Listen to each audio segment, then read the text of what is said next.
Hello and welcome to the History of Philosophy in China by Peter Adamson and Karen Lai, brought to you with the support of the Philosophy Department at King's College London and the LMU in Munich. Online at historyofphilosophy.net. Today's episode, Knowing Me, Knowing You, Confucian Epistemology. Dad knows how to make fried noodles. As a pediatric dentist, Grandma knew how to look after children's teeth. 3-year-old Chris now knows how to ride a bicycle without training wheels. Grandpa doesn't know how to use a smartphone, but couldn't care less. That last one is an exceptional case, because usually knowledge is enabling. Having knowledge can often mean that a person who knows something that others don't is more powerful or is seen to deserve more respect. To be in the know is to have an advantage over those who aren't, though sometimes acting on knowledge can get people into trouble, like when they engage in insider trading. Philosophers nowadays tend to think about knowledge in propositional terms. They see it as a kind of belief, one that goes beyond mere belief, because to have knowledge is not just to believe that some proposition is true, but to believe in a proposition that actually is true, and to do so in the right way, like with a certain kind of justification or warrant. Indeed, specifying what exactly turns a belief into knowledge has been a main preoccupation of epistemologists for quite some time now, epistemology being the branch of philosophy that deals with knowledge. The conception of knowledge in Warring States philosophy was rather different. While philosophers did think about attitudes towards propositions, as when we have beliefs or deem some proposition to be true, their explorations of epistemology went well beyond that. Christoph Harbsmeyer, a scholar of historical linguistics and history of logic in China, distinguishes between 3 dominant conceptions of knowing at work in these texts. They are knowing things, knowing how to do things, and finally the more familiar idea of knowing that a sentence or statement is true or false. In addition, the Chinese texts reflect deeply on the nature and structure of knowing, the social usefulness of knowing, and the objective reliability of knowing. We won't be able to cover all these topics in this episode, but we'll start to do so and return to the topic in future episodes as we bring in discussions on knowledge in the other Chinese traditions. For the early Confucians, knowledge has an important place in making life better. Mengzi takes knowledge, zhi, to be one of the 4 sprouts, the inborn capacities that enable our moral development. He and the other Confucians view knowledge as being closely intertwined with processes such as reflecting, pondering, and prioritizing. In fact, they are more interested in how knowing something enables us to act effectively than they are in theoretical questions about the knowledge itself. They focus on knowing, which is something we do, rather than on knowledge, which is something we have, especially knowing how to undertake moral cultivation to participate in the transformation of society. Philosophers have thus commented that Confucian epistemology aligns more closely with activity-based knowing, or knowing how, the sorts of knowing illustrated by the examples with which we began this episode, like knowing how to make fried noodles. This is contrasted with knowing an idea or having some information, such as, for example, knowing that the population of India is approximately 1.4 billion. This second type of knowing is often called knowing that. Here we actually have a point of convergence between ancient Chinese theories of knowledge and contemporary philosophy. Even if the idea of knowledge as a form of belief has been dominant in modern times, the philosopher Gilbert Ryle already argued in the middle of the 20th century that knowledge how is a special and important kind of knowledge, one that is not reducible to knowing that. While it is useful to draw this connection, we shouldn't overdraw it. We don't want to give the impression that Chinese philosophers did not seek to find out about the world, or that they were not concerned about knowing something accurately or about seeking the truth. Although texts from the Warring States period were generally more focused on knowing how, they did also refer to other forms of knowing. Furthermore, their conceptions of knowing do not always fit neatly under the labels knowing how and knowing that. The scholar Lisa Reifels sets out 3 conceptions of zhi, the character most closely associated with knowing in the Analects. First, zhi refers to a form of knowing that is implied in the mastery of a set of ideas, expressed as rules for appropriate conduct contained in a body of written texts. A second form of knowing is more closely aligned with knowing how. It relates to the ongoing refinement of one's moral character, embodied in a set of practices described in the texts. Third, there is an ability to recognize and at times predict situations in life, and to bring one's conduct in line with the guidance provided by the texts. These three forms of knowing incorporate both the grasping of ideas and modes of action, so it seems that they combine components of both knowing that and knowing how. Harbsmeyer's comment on what it means to know Dao, zhi Dao, agrees with what Reifel says about zhi. Harbsmeyer says that zhi Dao, knowing the way, is knowing how to go about things. To help us understand the Confucian conception of knowing how to go about things, let's look at two examples of the use of zhi in the Analects. First, the phrase knowing men, zhi ren. This is an important phrase that continues to be used in Confucian philosophy. Simply expressed, for a ruler to know men means having the capacity to select capable men for office, and in particular, to appoint people with the right capabilities to undertake tasks in their official roles. Given the ruler's dependence on his advisors, getting this right is essential for good government. Different aspects of what we would broadly call knowing are required in this task of appointing the right people. For starters, the ruler would need to know about the strengths and weaknesses of individual advisors, which we might call knowing their track record. The ruler might acquire this information from hearsay, or he could observe the person in action firsthand, knowing him by acquaintance. He would also need to know the kinds of capacities required for a particular position. What assets does a treasurer need to have? What about an assistant treasurer? In short, the ruler needs to know whether this person's capabilities makes him fit for this position. Of course, the question of fit is not just a theoretical issue. The ruler has to size up each individual, considering his attitudes, dispositions, quick-wittedness, and emotional intelligence. Sure, the potential assistant treasurer is good at accounting and is honest, but will he be able to work with the treasurer? We might describe these aspects of knowledge as understanding. That is, a good ruler has the capacity of understanding his advisors. But whatever words we use, it is clear that knowing men is not merely a case of knowing that or knowing how. When Kong Tzu was asked about zhi, meaning the zhi relevant to a ruler, his response was that the ruler should know men. When asked to elaborate, Kong Tzu said, "Raise up the straight and apply them to the crooked, and the crooked will be made straight." Here we see themes that have come up before. We have the Confucian emphasis on the crucial role of the political advisor, a role they often hope to play themselves, and the ruler's use of virtue as an instrument, a ruler in a different sense, if you will, for guiding others towards virtue. The ultimate goal is nothing less than the moral transformation of society, and it is by knowing men that the ruler extends his own virtue through the rest of society. So a capacity to coordinate the overall coherence of government is central to Confucian leadership. We might call such oversight wisdom, in that it relates not merely to having some relevant information, knowing that certain statements or beliefs are true, but in using the information relevantly in light of Confucian values. Another way in which the idea of making wise decisions is expressed in Confucian philosophy is in how we prioritize matters. We have also seen that making distinctions and weighing matters appropriately are important parts of Sun Tzu's philosophy. The Mengzi comments that some don't know how to prioritize matters correctly. A person will travel a long distance to get an injured fourth finger fixed, yet is unbothered when their heart-mind is not right. Mengzi adds, this is what is called a failure to understand distinctions. Typically in the Analects, when the term zhi is coupled with another word, as in the phrase knowing men, the coupling expresses a pragmatic consideration. In other words, to zhi, or know something, is to take appropriate action. This is true of warring states discourse more generally.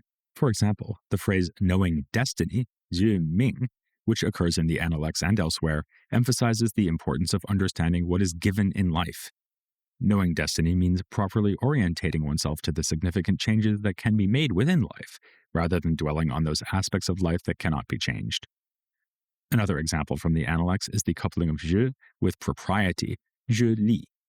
To know li is not merely to know the set of right responses and how they fit within a range of circumstances, it is about enacting those responses appropriately. Those who know li understand that our behaviors and our responses to others in accordance with propriety reflect what we take to be important. In one anecdote in the Analects, Kong Tzu visited a Meizi temple and kept asking questions about everything. An observer at the temple was unimpressed and scoffed. Who said that this man knows propriety? When he went into the great ancestral temple, he had to ask questions about everything. When Kongzi heard this response, he said simply, "This is indeed propriety."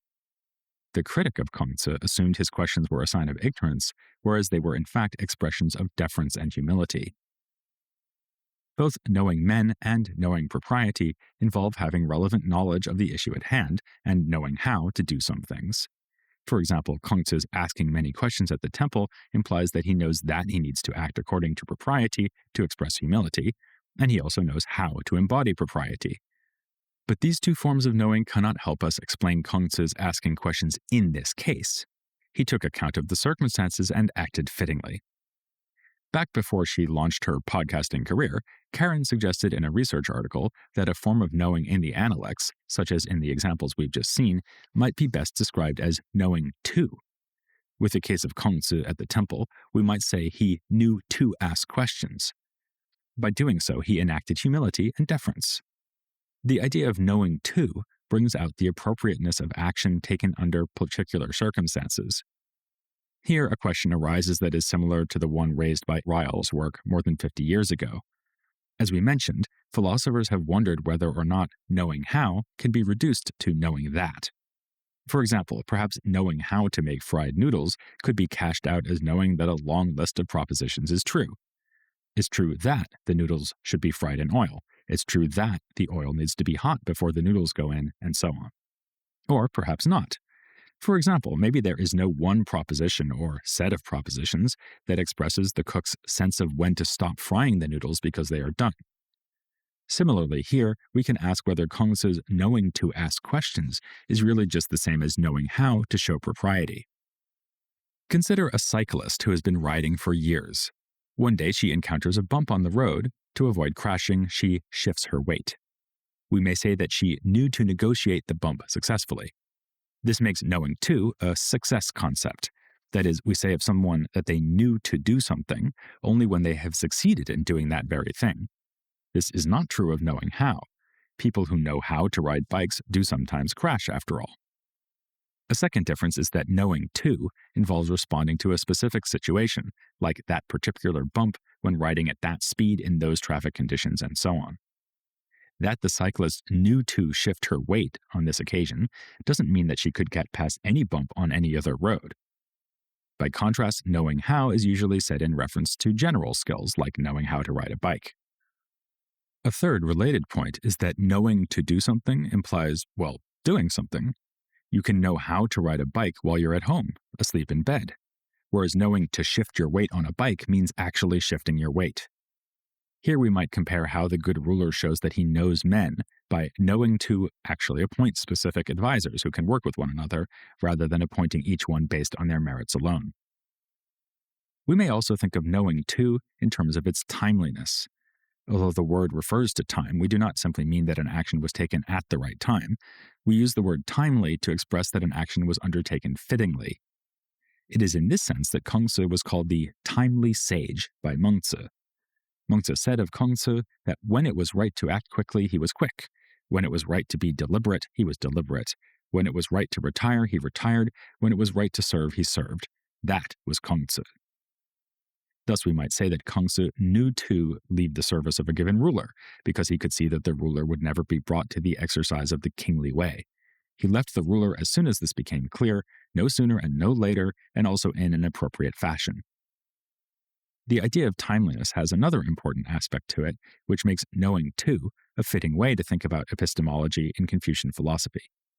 When we say that someone's action was timely, we imply that the action was done appropriately. This is connected to what we said earlier about knowing to involving success. To tug at a child's arm to prevent him from falling into a well is a timely action. It is appropriate as it succeeds in preventing the child from coming to harm. To say that an action is timely is thus just another way of expressing that a person knew to undertake that action at that point in time and succeeded in doing so. To return to Kongzi at the temple, his asking questions on that occasion in that setting was timely. By knowing to ask questions at the temple, he appropriately embodied deference and reverence, and therefore we say that Kongzi knew propriety. There's one final aspect of knowing to we should consider, and that is the question of how we learn this kind of knowing. We expect that different types of knowing are learned by undertaking different practices. If we want to know that something is true, we might read a credible source or speak to someone who is an expert. If we want to know how to do something, we most likely have to learn by practicing it. Thinking about the kind of learning that corresponds to knowing too can help demonstrate the importance of timely action in the early Confucian tradition and also bring out why cultivation is a central issue in Confucian philosophy. Given that knowing too concerns acting appropriately in different circumstances, the learning process must involve familiarity with as many relevant scenarios as possible. This involves not only the kind of learning by doing that we undertake in order to acquire know-how. Typically, we get to know how to do something by mere repetition. Fry those noodles 10 or 12 times and you'll have it down. But the kind of learning required for knowing too requires us to pay close attention to a range of circumstances where we might enact that activity. Consider driving a car. Once we can adeptly manage and coordinate the steering, brakes, appropriate use of the mirrors, signaling to other drivers, and the road rules, we might say we know how to drive a car. But knowing to give way on a specific occasion, brake for a jaywalking pedestrian, or navigate an intersection when the traffic lights have stopped working requires drivers to factor in the relevant details of the situation. This is why learners are required to practice driving for hours and not just demonstrate that they know how to drive. The challenge of learning to be responsive to circumstances takes us back to another idea we've seen before, the imitation of role models. Such models are all around us, or so say the Confucians. We should try to act like the sages and try not to act like tyrants. Sun Tzu especially puts great emphasis on the importance of teachers and models. We can learn about their successors and failures by reading about them, as the Analects advises us to do. We can also inquire and listen. An important way to understand how to act in a timely way is through observation, specifically by observing others in given situations. Kung Tzu said that he used to simply take people at their word, but having made Zai Wo's acquaintance, you might remember Zai Wo tried to get out of the 3-year mourning period, Kung Tzu realized that it's more important to observe how people proceed in life rather than to rely on what they say. Contrastingly, he thought his student Yan Hui seemed a bit stupid when teaching him, but then observed that his behavior demonstrated how much he had learned. With all this information at hand, from listening, reading, inquiring, and observing, we need to reflect and introspect on where we stand. For this sake, it might be timely for us to quote Kung Tzu's reminder about learning and reflection. If you learn without reflecting on what you have learned, you will be lost. If you reflect without learning, however, you will fall into danger. But having learned all about Confucian epistemology, you can safely reflect on it until it's time for the next episode of The History of Philosophy in China.